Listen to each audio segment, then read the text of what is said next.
अल्हम्दुलिल्लाहि रब्बिल आलमीन अस्सलातु वस्सलामु अला सय्यिदिल अंबियाइ वल मुरसलीन अम्मा बाद आऊज़ु बिल्लाहि मिनश शैतानिर रजीम बिस्मिल्लाहिर रहमानिर रहीम। आज कुरान पाक के 26वें पारे के हवाले से गुफ्तगू होगी। इस पारा मुबारक के अंदर सूरा अल-अहक़ाफ़, सूरा मुहम्मद, सूरा अल-फ़तह, सूरा हुजरात, सूरा क़ाफ़ और सूरा ज़ारियात का पहला कुछ हिस्सा शामिल है। सूरा अल-अहक़ाफ़ ये मक्की सूरत है, 4 रुकूआत और 35 आयात पर मुश्तमिल है। पहले रुकू में अल्लाह रब्बुल इज़्ज़त ने हरूफ़ मुक़त्तआत से आगाज़ फरमाया, कहा यह किताब अल्लाह की जानिब से है, वो खुदा के जो गालिब और दाना है। तख्लीक़ खुदा की बात हुई कि हर चीज़ की तख्लीक़ रब्बे कायनात ने इतनी एहसन और जामे अंदाज में की है कि उसके अंदर इस्लाह की जो है वो गुंजाइश मौजूद नहीं है। कि इंसान अगर चाहे कि अल्लाह रब्बुल इज़्ज़त की जो तख्लीक़ है उसमें कोई फतूर, कोई कमी, उसको पूरा करने की कोशिश करे, तो अल्लाह रब्बुल इज़्ज़त ने फरमाया ऐसा नहीं है। उसने हर चीज़ को मौजू किया है, यानी जो जिसका मुकाम था रब्बे कायनात ने उसे वहीं पर ही रखा है। और रब्बे कायनात ने फिर फरमाया इस जहाँ की हर चीज़ जो है वो एक मुद्दत तक की है, एक मुद्दत तक के लिए है, उसके बाद ये फ़ना हो जाएगी। दुनिया की जितनी भी चीज़ें हैं वो उनमें बका किसी में भी नहीं है, बल्कि तमाम चीज़ें फ़ना होने वाली हैं। उसके बाद तीसरे रुकू में अहक़ाफ़, जिस वजह से इस सूरह का नाम सूरह अहक़ाफ़ है, उसका बयान हुआ कि अहक़ाफ़ जो है वो हक़फ़ की जमा है। और इसके बारे में कहते हैं कि ये इसका माना है रेत का टीला, और अमान से लेकर हज़र मौत के दरमियान तक का जो इलाका है इसको अहक़ाफ़ कहते हैं। ये वो इलाका है जिसकी पैमाइश जो है वो तकरीबन 3 लाख मुरब्बा मील है, और यहाँ पर जो कौम आद है वो आबाद थी, और इसी इलाके को रुबा खाली के नाम से भी जो है वो जोग्राफिया दान याद करते हैं। तो कौम आद वहाँ पर आबाद थी, लेकिन अब जब कौम पर अज़ाब आया उसके बाद वहाँ पर इनका नामो निशान मिट गया, कुछ भी वहाँ पर मौजूद नहीं है। रब्बे कायनात ने इस रुकू के अंदर कौम आद की ताकत का बयान किया, उनके अम्बिया अलैहिमुस्सलाम को जुटलाने का जो है वह बयान हुआ, और उन पर जो रब्बे कायनात का अज़ाब आया उन चीज़ों का बयान इस रुकू के अंदर हुआ। फिर चौथे रुकू में रब्बे कायनात ने मुशरिकीन मक्का से कहा कि तुम्हारे इर्द गिर्द कितनी ही बस्तियाँ जिनको रब्बे कायनात ने तबाह कर दिया, यानी कौम आद है, कौम समूद है, हज़रत लूत अलैहिस्सलाम की कौम है, वो अरबों के करीब ही बस्तियाँ पाई जाती थी, लेकिन उनका नामो निशान तक मिट गया। फिर रब्बे कायनात ने मकसद ये था उन लोगों को समझाना कि वो तुमसे ताकत में भी ज़्यादा थे, तुमसे जिसामत के अतबार से भी ज़्यादा थे, तुम्हारे ज़्यादा दौलत थी उनके पास, लेकिन जब वो अल्लाह रब्बुल इज़्ज़त के मद्दे मुकाबला आए तो खालिक़ कायनात ने उनको तबाह व बर्बाद कर दिया। उसके बाद सूरा मुहम्मद मदनी सूरत है, 4 रुकूआत और 38 आयात हैं। पहले रुकू के अंदर कुफ़ार और मोमिनीन के आमाल और नफ़ा और नुकसान के हवाले से बयान हुआ। चूँकि ये मदनी सूरत है और मदनी सूरतों का मिजाज थोड़ा मक्की सूरतों की निस्बत अलग है। मदीना मुनव्वरा के अंदर रसूलुल्लाह सल्लल्लाहु अलैहि वसल्लम और सहाबा किराम अलैहिम रिदवान को चूँकि जिहाद की इजाज़त मिल गई थी, इसलिए यहाँ रब्बे कायनात ने उसी तरह का हुक्म इरशाद फरमाया। रब्बे कायनात ने फरमाया जब तुम्हारा मुकाबला हो जाए ना कुफ़ार से तो फिर उनकी गर्दनें उड़ा दो, और जब खून खूब बहा लो तो बाकी जो लोग बच जाए उनको कैद कर लो। लेकिन हाँ, रब्बे कायनात ने साथ ये फरमा दिया, हाँ अगर बाद में तुम उनके साथ एहसान के तौर पर या फ़िदिया लेकर छोड़ना चाहो तो ये तुम्हारी मर्ज़ी है। कुरान पाक में कैदियों के साथ जो सलूक किया जाएगा उसके हवाले से 3 जो हैं वो इशारात मिलते हैं। 2 का यहाँ बयान हुआ कि उनको एहसान के तौर पर छोड़ दिया जाए या उनसे फ़िदिया लिया जाए, और एक जगह पर फरमाया कि नबी अलैहिस्सलाम की ये शान नहीं है कि उनके पास कैदी हो यहाँ तक कि ज़मीन में कसरत के साथ खून बहा दिया जाए, यानी कैदियों को कत्ल करने की जो है वो इजाज़त भी कुरान पाक के अंदर मौजूद है। उसके बाद तीसरा रुकू है। तीसरे रुकू में ईमान वाले जो हैं उनकी वो ख्वाहिश करते हैं कि जिहाद के बारे में और आयात नाज़िल हों ताकि हमें जिहाद का इल्म हो और हम मज़ीद जिहाद के अंदर जाएँ। लेकिन रब्बे कायनात ने फरमाया जब आयात नाज़िल होती हैं तो जो मुनाफिकीन हैं उन पर मौत की गशी तारी हो जाती है। ईमान वाले तो खुश होते हैं कि अल्लाह के काम नाज़िल हो रहे हैं, लेकिन जो मुनाफिकीन हैं उन पर मौत की गशी तारी हो जाती है। अल्लाह रब्बुल इज़्ज़त ने फरमाया अगर इनको हुकूमत मिल जाए तो ये ज़मीन में फ़साद करें और रिश्तों को काट दें, रिश्तों को ख़त्म कर दें। वह जो मैदान जंग से भागे तो शैतान ने उसे लंबी ज़िंदगी की आस लगाई है। जो मैदान जंग से भागता है सिर्फ इसलिए भागता है ना कि उसको वो समझता है कि मैं मारा ना जाऊँ, तो रब कायनात ने फरमाया शैतान उसको उम्मीद दिलाता है कि अभी लंबी ज़िंदगी मिलेगी, जंग से भाग जा तो बहुत ज़्यादा आराम जो है वो तुझे मैसर आ जाएगा, मौत से तू बच जाएगा, इस तरह की बात है। लेकिन रब कायनात ने फरमाया कि जब तुम देखो कि फ़रिश्ते इन लोगों की रूहों को कब्ज़ करते हैं तो फ़रिश्ते इनकी चेहरों और पीठों पर जो है वो मारते हैं। चौथे और आखिरी रुकू में रब कायनात ने फरमाया कि मुनाफिकीन ख़ुद को छुपाते हैं। मुनाफिकीन की ख्वाहिश होती है कि हम ज़ाहिर ना हो हमारे अंदर क्या है, लेकिन रब कायनात ने आप सल्लल्लाहु अलैहि वसल्लम को उनके हवाले से जो है वो इत्तला दी। फरमाया ये अल्लाह तुम्हें ये हुक्म नहीं देता कि अपना सारा माल अल्लाह की राह में जो है वो खर्च कर दो। अल्लाह ने ये हुक्म नहीं दिया, बल्कि माल का जो हक बनता है वो अल्लाह की राह में खर्च करो। साथ ही रब कायनात ने फरमाया अगर अल्लाह ये हुक्म देता तो पता चल जाता तुम में से माल की मोहब्बत रखने वाले और बुखल करने वाले कौन है। साथ ही रब कायनात ने फरमाया अल्लाह फ़कीर नहीं है, अल्लाह तो गनी है।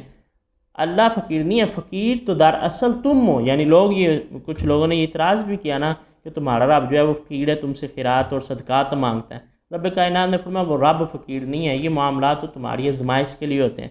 जो अल्लाह की राह में ख़र्च करते हैं रब कायनात उनको कई गुना काट के वो वापस लौटा देता है। उसके बाद सूरह फ़तह, सूरह फ़तह का आगाज़ हुआ, ये मदनी सूरत है, 4 कुआत और 29 आयात पर मुश्तमिल है। पहले रुकू में फरमाया यकीनन हमने आपको फ़तह मुबीन अता फरमाई। अब इस सूरह मुबारक की शान नज़ूल को जब हम देखते हैं तो ये सूरह हुदैबिया के हवाले से बात हुई। अल्लाह के रसूल सल्लल्लाहु अलैहि वसल्लम ने ख्वाब देखा कि आप उम्रा अदा फरमा रहे हैं, बैतुल्लाह का जो है वो तवाफ़ कर रहे हैं। आपने अपने सहाबा से इस बारे में बात की। सहाबा कराम ने कहा या रसूलल्लाह अलैहि वसल्लम अम्बिया अलैहिमुस्सलाम के ख्वाब जो हैं वो वही की एक किस्म है, आपको हुक्म हुआ है कि आप उम्रा के लिए जाएँ तो हम आपके साथ चलते हैं। तो रसूलुल्लाह सल्लल्लाहु अलैहि वसल्लम की मायत के अंदर 1400 सहाबा कराम अलैहिम रिदवान जो है वो के हुदैबिया के मुकाम पर मुशरिकीन मक्का ने मुसलमानों को रोक लिया।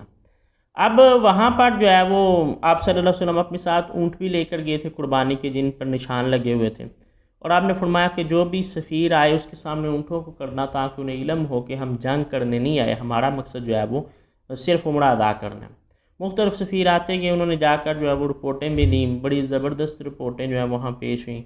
एक सफ़ीर ने उनसे जाकर कहा कि तुम मोहम्मद अरबी अलैहिस्सलाम के ग़ुलामों का मुकाबला नहीं कर सकते, क्योंकि मैंने कैसर और किसरा के महल्लात को देखा है, इतनी ताज़ीम कोई भी अपने बादशाह की नहीं करता जितनी सहाबा कराम रसूलुल्लाह सल्लल्लाहु अलैहि वसल्लम की करते हैं। कि मैंने देखा कि अल्लाह के रसूल सल्लल्लाहु अलैहि वसल्लम वज़ू करते हैं तो आपके जिस्म से मस होकर पानी जो नीचे को गिरते हैं सहाबा अपनी तलियां काट देते हैं, उस पानी को ज़मीन पर नहीं गिरने देते, अपने हाथों पर ले लेते हैं। अल्लाह के रसूल सल्लल्लाहु अलैहि वसल्लम बाल कटवाएं तो वो बाल आपस में तकसीम कर लेते हैं। जिसको पानी मिला तो वो तो खुशकिस्मत, जिसको नहीं मिला वो अपना हाथ उसके हाथ से मस कर लेते हैं जिसको पानी मिल गया। तो सफ़ीर कहने लगा कि तुम क्या समझते हो कि जो कौम अपने नबी के जिस्म से लग कर पानी जो है ज़मीन पर नहीं गिरने देती, वो अपने नबी का खून बहने देगी। खैर ये मामला चलते रहे। उधर से एक सफ़ीर आया सुहेल बिन अमर, जब वो आया तो रसूलुल्लाह सल्लल्लाहु अलैहि वसल्लम ने फरमाया ये ऐसा बंदा है कि जिसके साथ जो है वो हमारा मुआहदा हो सकता है। तो उसके साथ मुआहदा हुआ। मुआहदे के अंदर कुछ ऐसी शिक्कें थी जिनसे मुसलमानों को यूँ महसूस हुआ कि हम थोड़ा डाउन नीचे रह कर जो है वो मुआहदा कर रहे हैं। बस उसमें शामिल किया गया कि आप इस साल वापस चले जाएं, इस साल आपको उम्रे की इजाज़त नहीं होगी, अगले साल आप आएंगे 3 दिन के लिए होंगे, जो तलवार है वो न्याम के अंदर होगी, 3 दिन के अंदर आप उम्रा करके वापस चले जाएंगे। अब वो लोग जो 6 साल जिन्होंने काबे को देखा ही नहीं था, जो काबा के गिर्द घूमते और खेलते और काबे को बोसा देते रहे, अब उनको काबा नज़र आ रहा था लेकिन वहाँ जाने की इजाज़त नहीं थी। उनसे कहा गया अब भी वापस चलो, ये उनके लिए बड़ा मुश्किल था। दूसरा कहा गया कि अगर कोई मुसलमान मुर्तद होकर मक्का आता है तो उसको वापस नहीं किया जाएगा, लेकिन अगर कोई मुसलमान मक्का का बंदा मुसलमान होकर मदीने जाएगा तो उसको वापस किया जाएगा। ये कुछ ऐसी शर्तें थी जिसको मुसलमानों ने सुना तो उन्हें अच्छा महसूस न हुआ। तो उमर फ़ारूक रज़ियल्लाहु ताला अन्हु के हवाले से भी मिलता है कि उन्होंने अबू बकर सिद्दीक़ से बात की कि जनाब हम ये क्यों सुलह कर रहे हैं, हालांकि इसमें हमारे बराबरी की सतह पर सुलह नहीं हो रही। तो हज़रत सिद्दीक़ अकबर ने समझाया कि उमर अल्लाह और उसके रसूल बेहतर जानते हैं। फिर हज़रत उमर फ़ारूक रज़ियल्लाहु ताला अन्हु से रहा ना गया, फिर रसूलुल्लाह सल्लल्लाहु अलैहि वसल्लम से उन्होंने बात की तो आका अलैहिस्सलाम ने फरमाया कि उमर मैं कोई काम भी अल्लाह की मर्ज़ी के ख़िलाफ़ नहीं करता। अब मुसलमानों की तस्कीन के लिए रब कायनात ने फरमाया कि यकीनन हमने आपको फ़तह मुबीन अता फरमा दी। यानी ये जो मुआहदा हुआ हुदैबिया के मुकाम पर, ये तुम्हारे लिए फ़तह है। और तारीख़ गवाह कि इस माहदे की वजह से 2 साल बाद ही मक्का फ़तह हो गया। और हज़रत उमर फ़ारूक रज़ियल्लाहु ताला अन्हु फरमाते हैं, मुझे अफसोस रहा सारी ज़िंदगी कि मैंने क्यों आका अलैहिस्सलाम से सवाल किया, कि इसमें तो हिकमतें थीं। और फिर फरमाया, इस माहदे की वजह से अल्लाह ताला आपसे दूर कर देगा वो इल्ज़ाम जो आप पर हिजरत से पहले लगाए गए, और वो इल्ज़ामात जो आप पर हिजरत के बाद जो हैं वो लगाए गए। फिर रब कायनात ने फरमाया कि जिन लोगों ने आपसे बैत की, दर हकीकत उन्होंने अल्लाह से बैत की, अल्लाह का हाथ उनके हाथों पर है, यदुल्लाहि फौका अयदीहिम, तमाम हाथों के ऊपर जो है वो अल्लाह का हाथ है। अब हुआ क्या, इसी कश्मकश के दौरान जब ये मुआहदा नहीं हुआ, उससे पहले हज़रत उस्मान गनी रज़ियल्लाहु ताला अन्हु को भेजा गया मुशरिकीन मक्का की तरफ कि आप उनसे जाकर कहें कि हम उम्रा करने के लिए आए हैं, हम जंग करने के लिए नहीं आए। हज़रत उस्मान गनी रज़ियल्लाहु ताला अन्हु वहाँ गए, चूँकि आप मालदार आदमी थे और बहुत से आपके वहाँ रिश्तेदार भी थे, वो लोग आपकी इज़्ज़त करते थे। उन्होंने कहा, उस्मान आप उम्रा कर लें, हम मुसलमानों को उम्रा नहीं करने देंगे। हज़रत उस्मान गनी रज़ियल्लाहु ताला अन्हु ने बहुत खूबसूरत जवाब दिया। उन्होंने कहा कि जब तक अल्लाह के रसूल सल्लल्लाहु अलैहि वसल्लम उम्रा ना करें, उस्मान को ये हक़ नहीं पहुँचता कि उनसे पहले उम्रा करें। उन लोगों ने हज़रत उस्मान गनी को रोक लिया वहाँ पर मक्का के अंदर। तो अब पीछे ये अफवाह फैल गई कि हज़रत उस्मान गनी रज़ियल्लाहु ताला अन्हु को शहीद कर दिया गया। तो आका अलैहिस्सलाम बाहर निकले, आपने अपना हाथ किया आगे और कहा, मेरे सहाबा मेरे हाथ पर बैत करो कि अगर ये ख़बर दुरुस्त हुई कि उन्होंने हज़रत उस्मान गनी रज़ियल्लाहु ताला अन्हु को शहीद कर दिया, तो हम उनसे जंग करेंगे, या तो हम उस्मान के खून का बदला लेंगे या हज़रत उस्मान से जा मिलेंगे। तो तमाम सहाबा किराम अलैहिम रिदवान ने हज़रत रसूलुल्लाह सल्लल्लाहु अलैहि वसल्लम के हाथ पर बैत की। इस बैत को बैत रिदवान कहा गया। तो रब कायनात ने फरमाया, इन लोगों के लिए अजर अजीम है। उसके बाद दूसरे रुकू में फरमाया कि जब रसूलुल्लाह सल्लल्लाहु अलैहि वसल्लम मक्का से निकलने लगे, तो आपने करीब वाले कुछ इलाके के लोगों से कहा, देहातियों से कहा कि आओ उम्रा करने चलते हैं। उन लोगों के जहन में ये था कि अरब जो हैं ग़ज़वा खंदक के मौका पर 10,000 के लोग आए, मुसलमानों को अपने गिर्द खंदक खोद के खुद का दिफा करना पड़ा। अब ये चंद लोग वहाँ जाएंगे तो मुशरिकीन मक्का तो इनको तहस नहस कर देंगे, तो हम नहीं जाएंगे। तो उन्होंने बहाने बनाना शुरू कर दिया। अल्लाह रब्बुल इज़्ज़त ने आप सल्लल्लाहु अलैहि वसल्लम को फरमाया, नबी अलैहिस्सलाम ये लोग आपके पास आकर मुख्तलिफ़ किस्म के जो है वो उज़र पेश करेंगे, लेकिन इनकी ज़ुबान पर कुछ है, इनके दिल में कुछ है। दिल में ये सोच रहे हैं कि अब ये मुसलमान गए, ये वापस आने वाले नहीं हैं, ये वहाँ पर सारे जो हैं वो शहीद हो जाएंगे। उनके जहन में ये है। फरमाया, अनकरीब ये लोग आपके पास दोबारा आएंगे और आपसे कहेंगे कि हमें भी जिहाद में शामिल करो, लेकिन ए नबी अलैहिस्सलाम आप इनको जिहाद में शामिल ना करना। मुफस्सिरीन इकराम फरमाते हैं ये इशारा ग़ज़वा खैबर की तरफ था, क्योंकि ग़ज़वा खैबर में सबको नज़र आ रहा था कि बहुत सा माल गनीमत मिलेगा और जानी नुकसान होने का कम अंदेशा है। लेकिन अल्लाह रब्बुल इज़्ज़त ने फरमाया, अब उनको ये इजाज़त नहीं होगी, उन इराबियों को जो अभी आप सल्लल्लाहु अलैहि वसल्लम के साथ उम्रा की नीयत से नहीं गए। उसके बाद तीसरे रुकू में रब कायनात ने फरमाया, जिन्होंने बैत रज़वान की, अल्लाह इनसे राज़ी है। खालिक़ कायनात ने, अब जब हम डिवीज़न करते हैं ना सहाबा किराम अलैहिम रिदवान के मुकाम की, तो हम सबसे पहले खुलफ़ाए राशिदीन का नंबर आता है, उसके बाद बदरी सहाबा का नंबर आता है, उसके बाद इसी तरह चलते जाएँ तो तीसरे नंबर पर फिर बैत रज़वान वाले आते हैं कि ये वो लोग थे जिनसे अल्लाह राज़ी है, और ये वो लोग थे जो अल्लाह रब्बुल इज़्ज़त से राज़ी है। साथ ही रब कायनात ने फरमाया, अनकरीब उन्हें फ़तह भी मिलेगी, बहुत सा माल गनीमत भी मिलेगा। दूसरों को इससे रोक लिया गया, यानी जब ग़ज़वा खैबर होगा तो वहाँ मुसलमानों को माल गनीमत भी मिलेगा, फ़तह भी मिलेगी, लेकिन उस माल गनीमत में और लोग जो हैं वो शामिल नहीं किए जाएंगे। वही अल्लाह है जिसने तुम्हारे हाथों से उन्हें और उनके हाथों से तुम्हें रोक लिया। अब वहाँ अजीब मंजर है, मुशरिकीन मक्का ने भी मुसलमानों पर हमला नहीं किया, मुसलमानों ने भी उन पर हमला नहीं किया। रब कायनात ने फरमाया, वो रब्बी है कि जिसने उस जगह पर जंग नहीं होने दी। और फरमाया, मक्का वाले जो हैं, हालांकि उन्होंने, उनके अमाल ऐसे थे, उन्होंने जो ज़िद का मुजाहरा किया, आप सल्लल्लाहु अलैहि वसल्लम हराम महीनों में आए, वो हुर्मत वाले महीनों में वहाँ गए, और हुक्म ये था उनके यहाँ भी ये मानना जाता था ज़माने जाहिलियत के अंदर कि हुर्मत वाले महीनों में ना जंग करेंगे, ना किसी को रोकेंगे, और हरम के अंदर दाखिल हो जाए उसको भी नहीं रोकेंगे। लेकिन इसके बावजूद उन्होंने रसूलुल्लाह सल्लल्लाहु अलैहि वसल्लम और सहाबा किराम अलैहिम रिदवान को रोका। अल्लाह ने फरमाया, वो जाहिलियत की ज़िद पर अड़े हुए थे, उनका हाल तो यही था कि उनके साथ जंग होती, लेकिन रब कायनात ने तुम्हें इस्तिकामत अता फरमाई, तुमने उनके साथ जो है वो जंग नहीं की। ये अल्लाह की हिकमत थी कि रब कायनात ने हुदैबिया के मुकाम पर मुसलमानों और काफिरों के दरमियान जो है वो जंग को नहीं होने दिया। उसके बाद चौथे रुकू के अंदर रब कायनात ने फरमाया, अल्लाह ने अपने रसूल के ख्वाब को सच्चा कर दिया। यानी रसूलुल्लाह सल्लल्लाहु अलैहि वसल्लम ने जो ख्वाब देखा वो सच्चा हो गया। सच्चा इस तरह हुआ दो तरीके से। एक तो जो लोग वहाँ गए उन्हें रब्बे कायनात ने उम्रा अदा करने का सवाब अता फरमाया। दूसरा, अगले साल उनको इजाज़त मिलेगी। साथ ही रब्बे कायनात ने यह भी हुक्म इरशाद फरमाया कि अनकरीब तुम हरम में भी दाखिल होगे, यानी तुम्हें उम्रे का सवाब भी मिल गया और तुम्हारे लिए हरम के दरवाजे वो भी खोले जाएंगे। और ऐसी फ़तह जो करीब है, यानी अभी 2 साल में देखोगे कि तुम यही मक्का जो है वो फ़तह हो जाएगा। फिर उसके बाद कुरान पाक की बहुत मशहूर आयत करीमा मुहम्मदुर रसूलुल्लाह वल्लज़ीना आमनू अशिद्दा वलल कुफ़ारी वरहमाउ बैनहुम, मोहम्मद अल्लाह के रसूल हैं सल्लल्लाहु अलैहि वसल्लम, और जो लोग उनके साथ हैं वो काफ़रों के लिए तो सख्त हैं लेकिन आपस में बड़े नरम दिल है। तो उन्हें देखेगा तो ये रुकू में होते हैं और कभी ये सजदे में होते हैं, और इनका मकसद सिर्फ अल्लाह की रज़ा को तलब करना है। इनके चेहरों पर सजदों के असरात जो हैं वो वाज़ेह हैं। इनके औसाफ तौरात के अंदर भी मौजूद हैं और इंजील के अंदर भी मौजूद हैं। फिर रब कायनात ने सहाबा को खेती से तशबीह दी।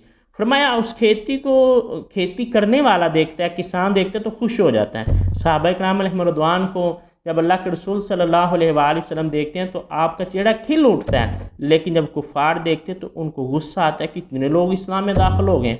और साथ ही अल्लाह रब्बुल इज़्ज़त ने फरमाया अल्लाह ने उनके लिए मग़फ़िरत और अजर अज़ीम का वादा किया है। यहाँ पर इस सूरह का इख्तिताम हुआ।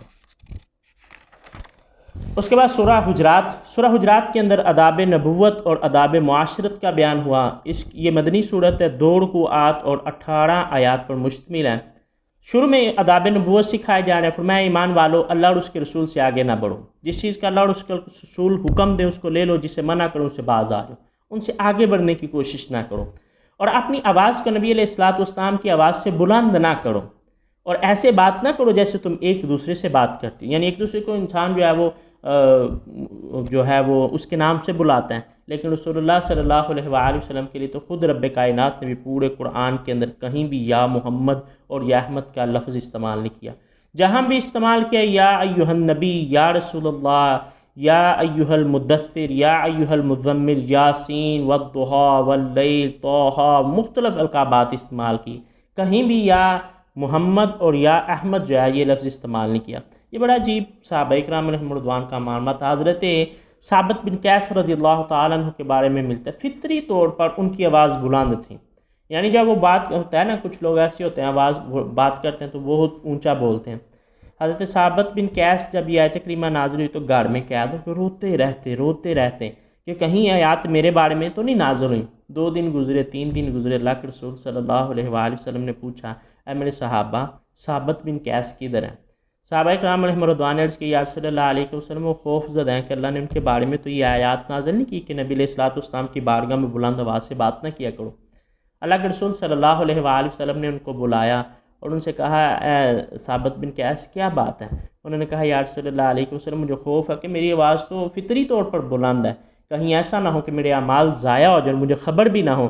तो आका अलैहिस्सलाम ने उन्हें दिलासा दिया, फरमाया, ए साबित बिन कैस, अल्लाह ने तुम्हारे लिए ये जो आयात हैं ये नाज़िल नहीं की। और उन्हें इस्तिस्ना हासिल था कि उनकी आवाज़ चूँकि फितरी तौर पर बुलंद थी, इसलिए उनकी अगर आवाज़ बुलंद भी हो जाती तो उनसे बाज़ पुरस जो है वो ना होती। लेकिन हज़रत अबू बकर सिद्दीक़, उमर फ़ारूक और दीगर साहबा जो उन्होंने अपनी आवाज़ों को इंतहाई पस्त जो है वो इस आयत करीमा के बाद किया।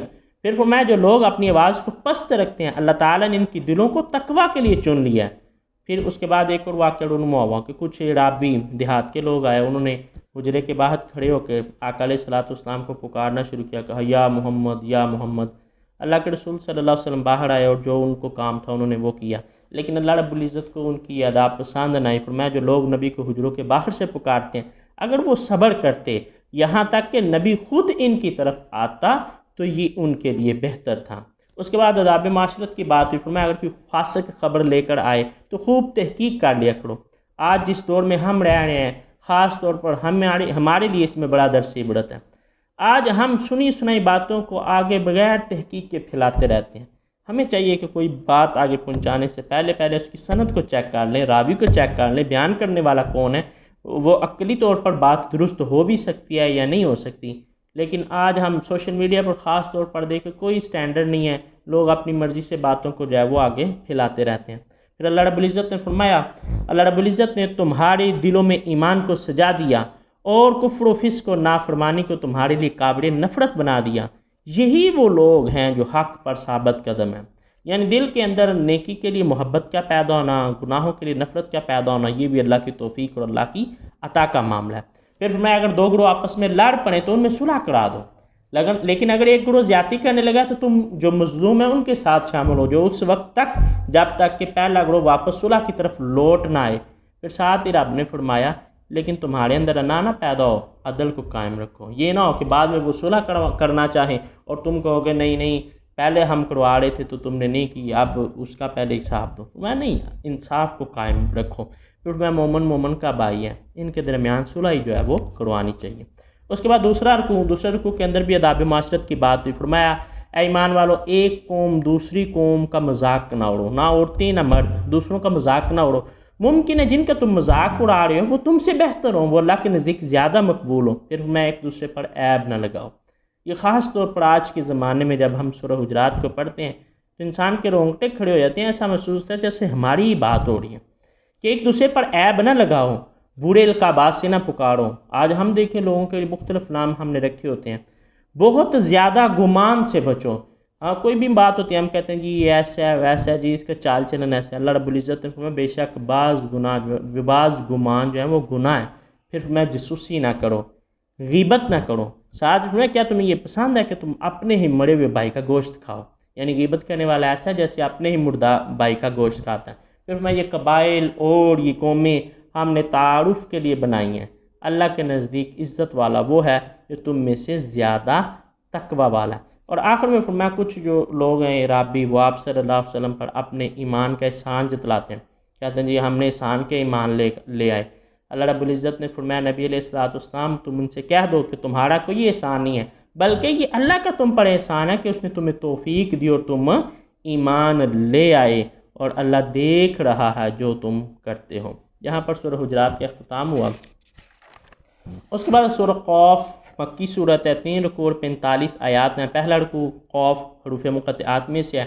कसम है कुरान की कि ये रसूल सच्चा है मगर ये हैरान है, काफ़िर हैरान है किस बात के? दोबारा ज़िंदा होने पर के मुनकर हैं कि दोबारा ज़िंदा कैसे होंगे। तो अल्लाह ने अपनी कुदरतों का बयान किया और फरमाया कि जो इतनी कुदरतों का मालिक है वो मुर्दों को ज़िंदा करने पर भी कुदरत रखता है। मुख्तलिफ़ कौमों का जिक्र किया कि उन्होंने भी इस चीज़ का इनकार किया और क्या ये समझते हैं कि जो अल्लाह पहली दफ़ा बनाने पर कुदरत रखता है उसको पहली दफ़ा बनाकर थक गया है? ऐसा नहीं है। यानी क्या वो ये समझते हैं कि अल्लाह पहली दफ़ा बनाकर थक गया और दोबारा नहीं बना सकता? अल्लाह रब्बुल इज़्ज़त ने फरमाया हरगिज़ ऐसा नहीं है। उसके बाद दूसरा रुकू अल्लाह रब्बुल इज़्ज़त ने फरमाया हमने इंसानों को तख्लीक किया और हम उसकी शाहरग से भी ज़्यादा करीब हैं। इंसान की ज़ुबान से कुछ भी निकलता है उसको लिखने के लिए किरामन कातिबीन मौजूद हैं। अल्लाह ने फरमाया ये लोग किस चीज़ की बात करते हैं? अल्लाह ख़ुद भी देख रहा है। अल्लाह ने निगहबान फरिश्ते भी मुकर्रर कर के इंसान जो भी हरकत करता है, जो भी बात करता है, जो कुछ भी करता है वो फरिश्ते उसको लिख लेते हैं। उसके बाद आखिरत की मुख्तलिफ मराहिल का जो है वो बयान हुआ। फिर तीसरा रुकू अल्लाह रब्बुल इज़्ज़त ने फरमाया क़यामत के दिन जहन्नुम से पूछा जाएगा क्या तू पूरा हो गई? तो अर्ज़ करेगी क्या कुछ और भी है? यानी अल्लाह रब्बुल इज़्ज़त ने फरमाया कि इंसान ये गुमान ना करे कि अल्लाह की जहन्नुम भर जाएगी, बाकी लोग जो हैं उनके लिए जगह ही नहीं होगी। फरमाया नहीं, जहन्नुम में इतने लोग डाले जाएंगे फिर जब उससे पूछा जाएगा तो वो कहेगी और भी हैं तो औरों को भी जो है वो मुझ में डाल दो। लेकिन रब्ब कायनात ने फरमाया जन्नत को तक़वा वालों के करीब किया जाएगा। यही है जिसका वादा किया गया था हर उस शख्स के लिए कि जो अल्लाह की तरफ रुजू करता है, अपनी तौबा की हिफाजत करता है, बिन देखे रहमान पर ईमान लाता है और कल्ब मुनीब लिए हुआ है। कल्ब मुनीब यानी याद इलाही की तरफ मुतवज्जे दिल, उनकी नेमतों में दाखिल किया जाएगा। यानी उसको जन्नत के अंदर, इन लोगों को जन्नत के अंदर दाखिल किया जाएगा। पहले कितनी ही सरकश कौमें जो हैं उनको हलाक कर दिएगा जो तुमसे ताकत और शान शौकत में ज़्यादा थे। फिर इसमें नसीहत है हर उस शख्स के लिए जो कल्ब बिना रखता है, यानी देखने वाला दिल रखता है, जो समझने की कोशिश करता है और कलाम इलाही को सुनता है। फिर अल्लाह की कुदरतों और क़यामत का जिक्र हुआ और फरमाया जब आप इन पर जबर करने वाले नहीं हैं। फरमाया नबी अलैहिस्सलाम आप इन पर जबर करने वाले नहीं हैं, आप इनको नसीहत करें इस कुरान से वो शख्स जो खौफ रखता है। यहाँ पर ये सूरह मुबारका का इख्तिताम हुआ। सूरह ज़ारियात मक्की है, 3 रुकू हैं मगर 1 रुकू और 1-2 आयात इस पारे में शामिल हैं और 60 आयात हैं टोटल। अल्लाह रब्बुल इज़्ज़त ने 4 कस्में हवाओं की उठाई। हवाओं की 4 कस्में उठाने के बाद फरमाया ज़रूर क़यामत आएगी। लोग इसके बारे में मुख्तलिफ राय रखते हैं। हलाकत जो महज क़यास आराइयाँ करते हैं। अल्लाह ने फरमाया हलाकत है उन लोगों के लिए जो गफलत में पड़े हैं और क़यास आराइयाँ करते हैं, यानी उनके पास कोई वाज़ेह दलील नहीं है, बस अपने गुमान से ही वो बात करते हैं। आज पूछते हैं कि कब आएगी क़यामत, लेकिन कल जब आग में डाले जाएंगे फिर उनसे कहा जाएगा ये है वो जिसके लिए तुम जल्दी किया करते थे। मुत्तकीन के लिए बागात और चश्मे होंगे, वो लोग जो नेक थे और रात को कम सोया करते थे। अल्लाह ने मुत्तकीन की खूबी बयान की कि वो नेकियां करते थे और रात को कम सोते थे और सुबह सहरी के वक्त अल्लाह की बारगाह में बख्शिश की दुआएं मांगा करते थे। इनकी निशानियों को बयान किया और फिर अल्लाह ने अपनी कुदरत और नेमतों का बयान फरमाया। दूसरा रुकू जो इब्तिदा में शामिल हुआ उसमें हज़रत इब्राहीम अलैहिस्सलाम के मेहमानों का वाक़या और इब्राहीम अलैहिस्सलाम को जो हज़रत इसहाक़ की खुशखबरी सुनाएगी उसके बारे में बयान हुआ। अल्लाह रब्बुल इज़्ज़त की बारगाह में दुआ करता हूँ खालिक़ कायनात समझने की तौफ़ीक़ अता फ़रमाए। वमा अलैना इल्लल बलागुल मुबीन।